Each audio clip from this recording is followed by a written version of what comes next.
Hello everyone, welcome or welcome back to my channel. If you're new here, my name is Dana, aka Blondie Knots here on YouTube, and I'm going to keep this very short so we can get right to the video. But today I want to show you how I created this moss stitch scarf. It only took me a couple hours to work up, and it's super beginner friendly, so don't be intimidated if you're new to crochet.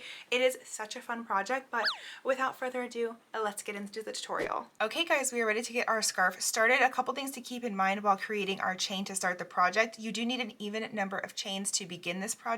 We are working a moss stitch, so it is a multiple of 2. So make an even number of chains, and you're going to want to make this quite long because we're going to work the length of the scarf first. So we're going to chain out the number to create the length, and then as we work the rows up, that will increase the width of the scarf. So keep that in mind. For the sake of the tutorial, I did just end up chaining 16, but in my actual project, I did chain 118 in case you want to kind of mimic what mine is, and I'll put how long that ended up being on the screen in inches.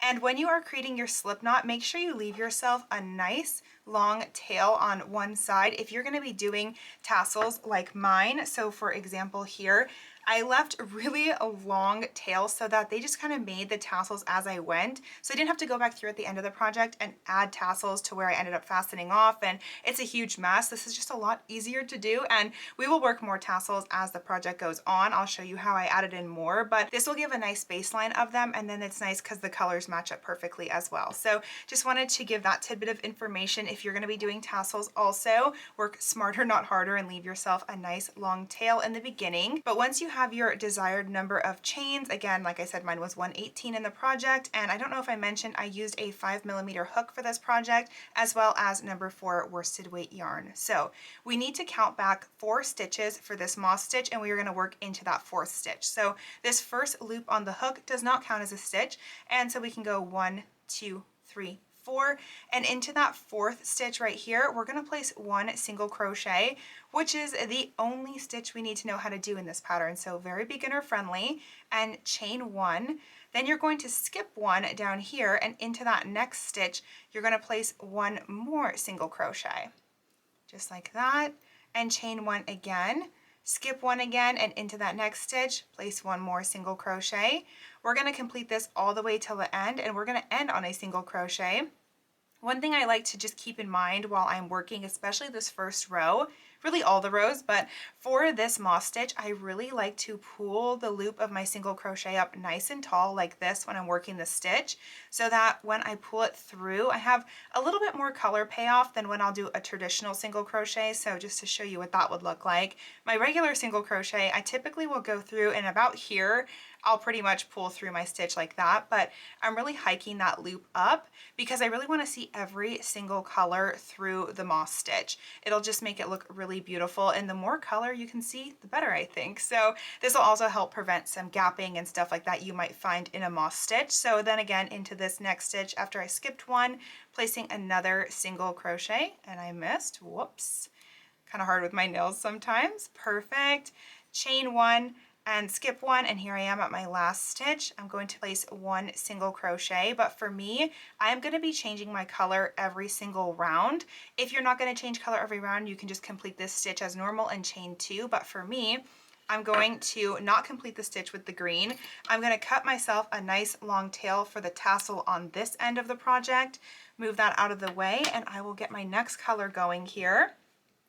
And I'm going to actually finish the stitch in this blue. So with the blue, leaving a nice long tail like that, I'm going to attach my yarn here with it, finish the stitch in blue, and then I'll pull that green yarn like this. I like to just throw it over, and then I'll hold it down with my middle finger there. This is how I like to lock the color change so that I don't get a lot of slipping and sliding and my stitches become uneven in tension. I will take both strands of this yarn, which was the tail and the working yarn, and I will complete my first chain with both strands on my hook. So 1 chain, and then we're chaining 2 before we turn. So now I can just release that one that is the tail. Make sure you release the tail and not the working yarn. And I can chain up 1 more. And that just really always helps me at least really lock my colors in, and I never have any problem with them slipping and sliding all around. I don't have to tie knots. I really don't like tying knots in my work at the end of rows. So this is usually a nice seamless way for me to do that, but you do it however is best for you, and then turn your work. So like I said, these rows are going to be the height of our project. So I'll show you a couple more rows, but if you're wondering, again, for my scarf, I worked 35 rows tall, and that was kind of that like blanket scarf effect that gave me. So you'll be able to try this on as you go and find what you like, but for me, 35 was perfect. Okay, so we're going to skip that first single crochet right here after we chain 2, and into that space where we had our previous chain 1, we're going to push our hook into there and create our first single crochet. Again, pull up that loop nice and high and pull through. There we go. That's first single crochet, chain 1, and we're going to skip that single crochet, and into that chain space place another single crochet just like that, and keep going all the way till the end of the row here. And after this row, row 3 and beyond is just going to be a repeat. So we're just going to keep doing this till the end here. You might look like you're getting some gapping in the beginning, but don't worry, that will kind of close up as you work the project. I was a little bit worried about mine in the beginning, but it did seem to close up just fine. So we are at the end of the row here, and this is where we had the chain of 3 before we worked into that 4th stitch. So you should have a pretty nice gap here that you're able to work that last stitch in. And before I complete that single crochet, I'm going to take my yarn, cut a nice long tail, and I will grab my next color, which I think will be this blue, and leaving a nice long tail here, I'll go ahead and add my new color in, and I'm going to pull that through to complete that single crochet. And now you can see how long this single crochet is from where we added the new color. Pull it, flip it over top of your new color you're working like that. That'll relock that stitch, and then with both strands, yarn over and complete that chain there, finding which one's the tail, dropping that. You can also drop your other color back there now. You no longer need to hold that down, and you can make your, oh, maybe you can make your next chain from the hook here. Oh my goodness, there we go. It's hard to do slow.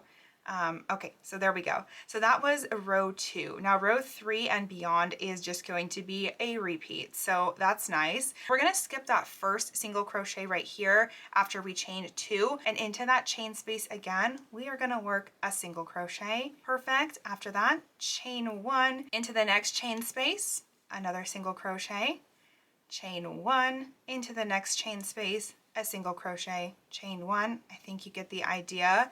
This works up so nice and so fun. I would recommend changing every single row, but I mean, you can really do it however you want and whatever color combo you are looking for. You could also work the scarf from the widthwise first and work it out longwise if you want the design going this way. I just liked a longer design pattern for me personally, but you can really do however you want. So when you get to the end of row 3, you're going to place one last single crochet in that chain 2 space from our previous row, and then before you complete the stitch, go ahead and do your color change if you are doing so. So you're just going to continue working that until you are satisfied with the width of your scarf, and then I will meet you back here afterwards and we will finish off our tassels together. Okay, I have my entire scarf finished off and ready to have the tassels done. So this side I actually have them all done just to show you what this looks like. I wanted you to see at the end of the project what it looks like when you kept that long tail on. So it's kind of nice because the colors will line up perfectly, but also we're just having so many less tassels to make, and I hate making tassels. So I thought I would show you what that looks like first. I went through and added maroon in between almost every second row just to deepen up the scarf a little bit. Maroon was kind of my main color for my particular color pattern, and that's the color I really wanted to show through in this project. So let me show you how to make a tassel in case you're unfamiliar with how to make one of those. So we'll start working on this side of the scarf first. Now I wanted you to see too the difference when you don't add more tassels versus when you do. So right here you can see this is where I've added a lot more maroon tassel, and then over here this is just the end or beginning of each round that we worked where we left a long tail. So it's a little more sparse over here. It still looks fine, but I do like a fuller tassel, so that's why I kind of went for something like this and wanted to deepen up the tones with that maroon. But again, that'll be completely up to you and what you feel like looks best. So with my maroon yarn, because that's the color I'm adding in, you can just make a long loop that will definitely be long enough. Mine's not even all in frame because I don't know how long I'll want to cut them, but I have this giant piece of yarn right here, and all you need to do is find how many rows you want between adding a new tassel in. So for me, I did like every 2 rows. So you can see 1, 2 added, 1, 2 added, so on and so forth. So my last additive was right here. So I need to go one after the red, and then I had a maroon. So I'm gonna go right into here. I'm gonna go from underneath of the row here. It doesn't matter what side is right or wrong side for you, as long as you do them all on the same side. That's all that really matters. I think that makes it look the best, and it does actually look good from both sides. So it doesn't matter. Just make sure you're inserting your hook from the back to the front, and then I will add my yarn on here, and I will pull it through where I just came from there with the yarn still on the hook, pull the loop a little bit farther just so I have enough to put my fingers through, grab the yarn, and I'll take the loop, push it over, and then pull it tight just to secure the tassel into place like that. It's just that easy. So let's do another one really quickly. I'm gonna cut my yarn here, and I'm gonna count 2 more rows. So I have this teal, the gray, and then the pink is my next. So coming in from the back here, and I like to go through more than just one strand, so like more than just that, just to really make sure it's nice and secure. Let's see. There we go. So I'm through 2, taking my color here, my maroon, attaching it to the hook, pulling it through that stitch right there, pulling it through a little bit longer just so I can grab it and make my tassel just like that. All right, there you go. Let's do one more, and then I'm just gonna complete that, and then we can do the fun part, which is the tassel haircut. That is always the best. So I have green, green, and then right here, I need to add one more. And again, from the back of the stitch up to the front, attaching the yarn, attaching the yarn, pulling it through, and pulling the loop open, putting the yarn in my hand, pulling that through while I'm holding the loop, and then just pulling that end so the loop tightens up there. That's it.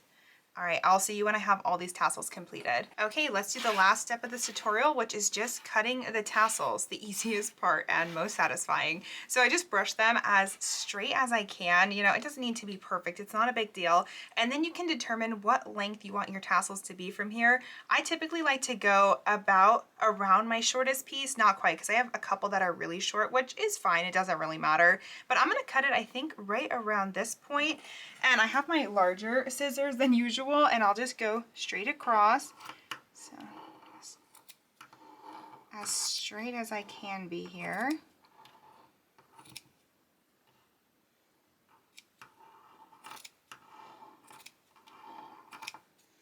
There we go. And that is really it. The last thing you can do after you do both sides of your project is you can steam block this project.